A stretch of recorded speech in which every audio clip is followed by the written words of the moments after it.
Over the past several weeks, the number of people on social media complaining about things like empty shelves in supermarkets, restaurants running out of certain food items, or the price of goods just plain increasing has exploded. But in response to these problems, actually the Biden administration just doesn't seem too concerned. When asked about supply chain issues, this is what Jen Psaki had to say. It was crystal clear that things were not improving on supply chain. People couldn't get dishwashers and furniture and treadmills delivered on time, not to mention all sorts of other things.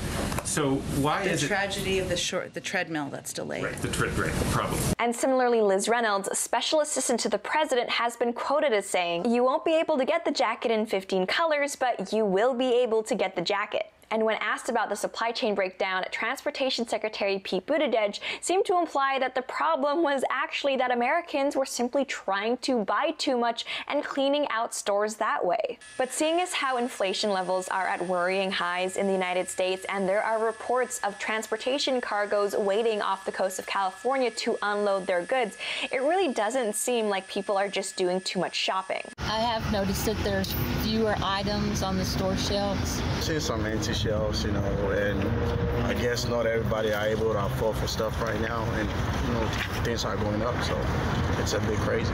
A lot of people are getting laid off, and I do believe people will start hoarding certain items, just like how at the beginning of the pandemic people did with toilet paper and so on and so forth. Store prices are all on the rise. It's going to happen until they can get all those cargo ships unloaded and the cargo moved from the ports.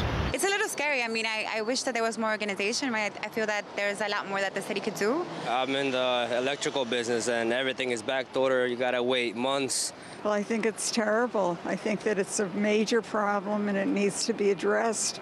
And I don't know that Washington is doing a whole lot about it. Well, it's worse in California than here.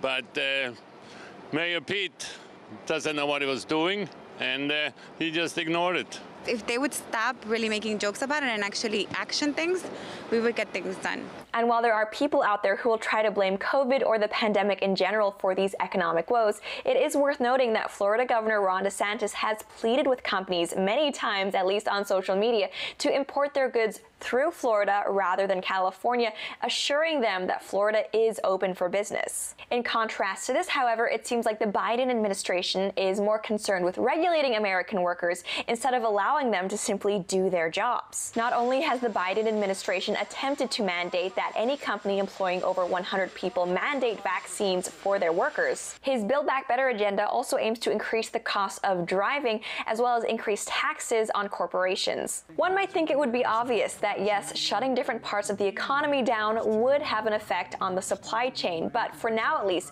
it seems like the Biden administration is less concerned with fixing this problem and more with creating new ones.